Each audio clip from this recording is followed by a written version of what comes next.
Ivona Čakmak. Ivona, je li završila ta po svemu sudeći neobična, ali zanimljiva utrka koja zasigurno privlači pozornost? Natjecanje je još uvijek u tijeku, kao što si rekao, prijavilo se više od 600 sportaša iz čak 8 različitih zemalja. Svima je cilj isti, popeti se do 25. kata, a imaju čak 490 stepenica. Atmosfera je ovdje dobra, konkurencija je velika, velik je odaziv, a više u svemu reći će nam voditeljica komunikacija, gospođa Dijana. Što imamo danas ovdje, dakle koliko ljudi, natjecatelja?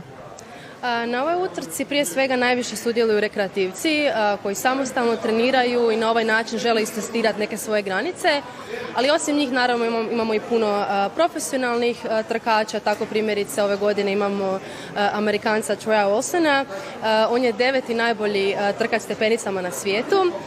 Imamo prošlogodišnju rekorderku staze Theo Faber, prošlogodišnjeg pobjednika mega utrke koji dolazi iz Austrije.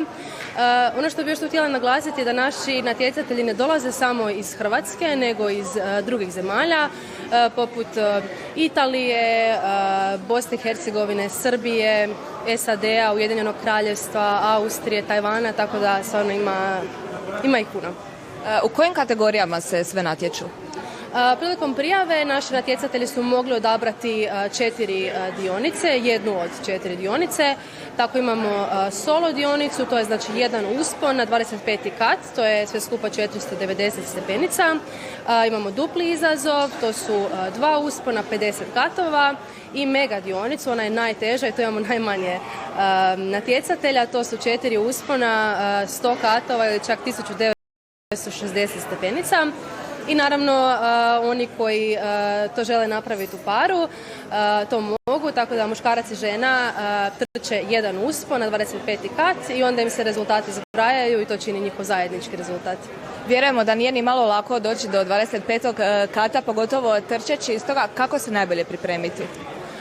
Pa trčanje stepenicama i trčanje po ravnom nije isto i za ovakvu vrstu utrke treniranje samo trčanjem po ravnom nije dovoljno, tako da svakako u trening treba uključiti trčanje po stepenicama ili neku vrstu uspona da se tijelo navikne na takav napor i da jednostavno mišići nogu ojačaju, tako da svakako treba uključiti stepenice tijekom treninga. Hvala vam na razgovoru i ovim informacijama, a mi ostajemo još malo ovdje jer uskoro slijedi proglašenje pobjednika prve kategorije, solo kategorije.